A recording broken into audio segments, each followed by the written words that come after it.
Good evening সবাইকে। অনেক দিন পরে একটা ভিডিও নিয়ে আসলাম তোমাদের জন্য। তো মূলত আমি আপার প্রাইমারি সংক্রান্ত কথাবার্তা এতদিন বলে এসেছি এবং আপার প্রাইমারি সংক্রান্ত কথা নিয়েই আবার এই ভিডিওটা করা।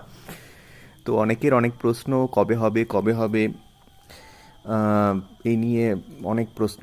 তো আমি বলে রেখেছি কোনো একজনের জিজ্ঞাসার সূত্রে কোনো এক কমেন্টে যে সেপ্টেম্বর নাগাদ আশা করা যায়।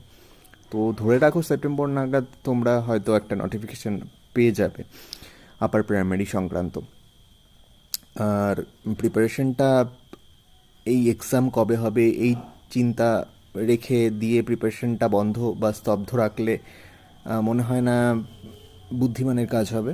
প্রিপারেশনটা যেভাবে চালিয়ে যাচ্ছ সেভাবে চালিয়ে যাও, আরও শার্প করো নিজেকে। যতটা শার্প করবে তত তুমি অ্যাডভান্টেজ পাবে। নোটিফিকেশান বের হলে তোমাকে, তুমি যে জায়গায় রাখবে, অন্য অনেকেই এই কবে এক্সাম হবে কবে না হবে না সেটার চিন্তা ভাবনা করতে করতেই সেই জায়গায় পৌঁছতে পারবে না। তো সুতরাং অ্যাডভান্টেজ তোমার নিয়ে রাখলে তোমারই সুবিধা। তো কী সিলেবাস, কীরকম কী পরীক্ষা, 25 মার্কস নিয়ে অনেক প্রশ্ন। সুতরাং একটা কথা বলে রাখি, যারা গ্র্যাজুয়েট তারাই একমাত্র আপার প্রাইমারিতে বসতে পারবে, graduate with BEd and D.El.Ed.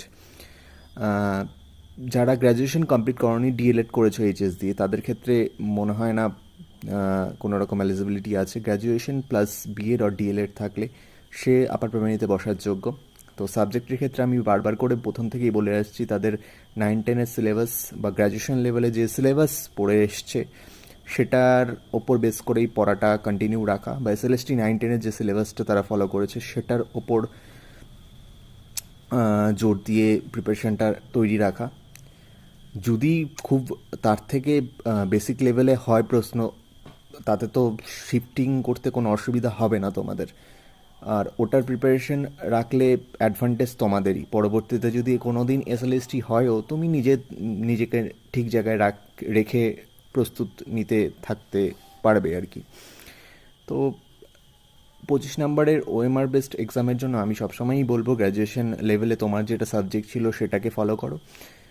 R upper primary সংক্রান্ত যাবতীয় সিলেবাসের ভিডিও সবই তো মোটামুটি দিয়ে রাখা আছে, এবং যেভাবে তোমরা প্রিপারেশন নিচ্ছ কন্টিনিউ রাখো। মোট কথা, কন্টিনিউ যত রাখবে তত তুমি নিজেকে অ্যাডভান্স জায়গায় রাখতে পারবে যখন ওরা নোটিফিকেশানটা ছাড়বে। সুতরাং চিন্তা না করে, নোটিফিকেশনের আসার চিন্তা না করে তোমাদের প্রস্তুতি তোমরা চালিয়ে যাও। আর পিএসসি মিসলেনিয়াসের যেটা হয়েছে সেটা নিয়ে আমি পরবর্তীতে আবার ভিডিও আনবো।